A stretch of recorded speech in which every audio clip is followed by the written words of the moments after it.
viewers, coming at you with another game. This one is going to be another Sozin Attack game between Nigel Short and Gary Kasparov, and it's from 1993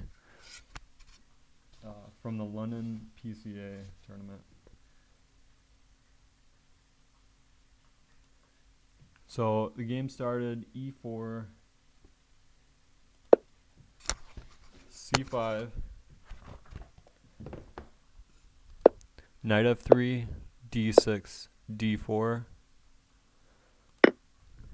takes on d4, knight takes d4, knight f6, knight c3. This is the starting point of all Sicilian defenses, pretty much. And this is kind of like everything hinges from here. They can play a dragon, they can play a Najdorf, they can play a Skavinigan, they can play a lot of things. a6, bishop c4, e6, bishop b3, knight bd7 is the line that was played in this game also. The game 3 and game 4 of this series is going to be focused on the move b5 in this position, which is the main line nowadays. Knight bd7, f4, knight c5. So this whole variation used to be a lot more popular than it is now, but you'll still see it now. f5 is the move I'm recommending, and in the last game we looked at f takes, or taking the f pawn, and how this can be a little bit risky for black and leads to a tactical game. But in this game, we're going to look at bishop e7. This is a more practical way to play the line. And after queen f3, I'm sorry. We were looking at what happens if they take the e pawn, right, in the last game. Not that pawn. Bishop e7, queen f3, castle, bishop e3. So white delays castling a little bit, stays flexible. e5 by black. Knight d to e2, and now b5, which is met by bishop d5. And at first, it seems a little bit weird that white wants to give up the light square bishop. But if this knight ever takes, then white gets a nice centralized knight on an outpost square. So it's not as crazy as it looks. Rook b8, b4, attacking the knight. Knight to d7. The knight could have also came here. Castle, knight takes d5, knight takes d5, bishop b7. And knight e to c3, knight f6, rook a d1. So white is just reinforcing his knight in the center on the outpost square. Takes here, knight takes, and rook takes. So the rook ends up lifted in the central square here. Light square bishop is off the board. This position, I like this position for white, I mean. Rook c8, so black trying to counterattack on the queen side a little bit before white can try to get his king side attack going. Queen g4, that's the start of the king side operations for white. f6. I'm not sure if I really fully understand this move, f6. I can understand, okay, gives the king a little bit of breathing room, but at the same time, it doesn't feel like it does enough. And rook f3 here was met by rook takes c2, and it seems kind of odd, sort of risky, that black would be focused on winning material on this side of the board, because it seems like white just has like a ready-made attack on the king side. But we'll see. Rook takes c2. If, let's say, rook f7 was played instead.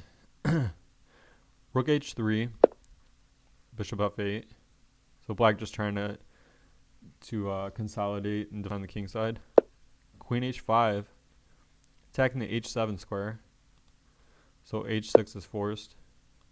and now queen g6. And you can already tell white's position is better. White is threatening a lot of things, including this move. So maybe best was actually just taking this pawn, because it looks like, okay, at least maybe black is planning on getting his pieces into play in some way, shape, or form. Rook h3, rook f7, queen h5. So the same series of moves that we saw in that last line. H6. Well,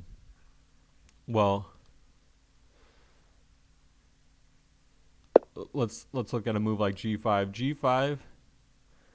G5. Black just defends with the rook here, but we just take on g6, rook g7, and g takes h7, which can't be met by rook takes because this is going to lead to mate. So the king moves, and now rook d2. So stopping this threat that black had on the g2 square. And white is clearly better in this position. So h6 had to be played, but now queen g6 comes. King f8 and bishop takes h6 was played in the game, which looks like a good move, but actually better than bishop takes h6 here would have been queen h7, which is kind of a hard move to spot. But the thing with queen h7, so white's threatening a checkmate here, first of all. And so let's say the king tries to run. Okay, queen g8. And let's say that black blocked with the bishop. He's either got a block with the bishop or he's got a block with the rook or run with the king. We'll look at all of those. Bishop f8, bishop c5. Really nice move to find. So just using this pin on the d file here. Queen c7, black gets out of the pin. Rook h to d3. White doubles on the d file. D takes c5. Now rook d8 check. Queen takes d8. Rook takes d8 check. King takes d8, and queen takes f7, where clearly white is winning. A queen's a queen. So so instead of queen c7 in this position, let's say black checks with the rook. King f2, rook c2 check, king e1, rook c1 check, king e2, queen c7. Okay, it looks like black's getting a little bit of something, but now rook h d3, where white doubles, and you could tell white's going to be better in this position, mainly because black can never take this bishop, and the communication between the queen and the rook has been disrupted by this bishop here, which is untakeable. So that's very nice. And okay, so let's go back to this position where we looked at bishop blocks. What if rook blocks? Queen takes on g7, queen c7.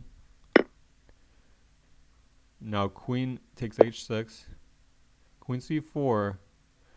Well, let's look at queen c3. What happens on queen c3? Queen h5 check, king d7, and I think white is slightly better here, mainly because you're always going to have these discovered threats with the bishop and try to attack that queen. So the queen is awkward on that square. So we'll look at queen c4, queen g6 check, king d7, queen g4, rook e2, and I like white's chances better. Because we can always get this rook here. We can always, after this bishop moves, we can always try to double. And these back rank threats are never going to be a thing, because as long as we can keep this bishop alive, and cover this back rank, we should be fine. So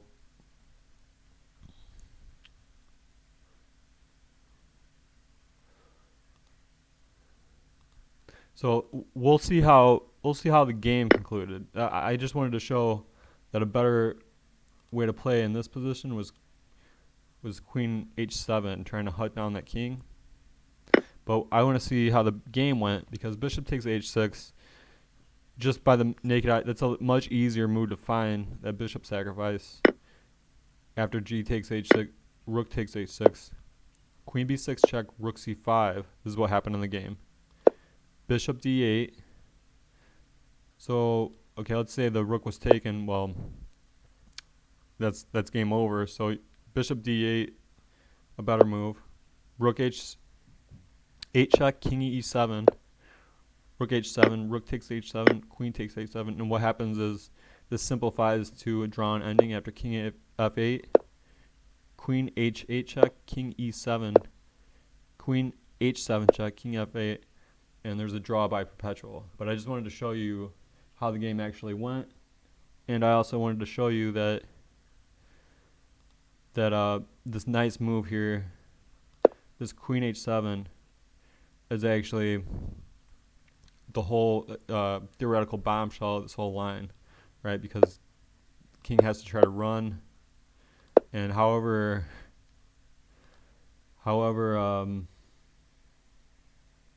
black tries to block it, it ends up backfiring, where white is winning back material, white is getting a more active position, and that's why I'm suggesting this line to you guys. Thank you.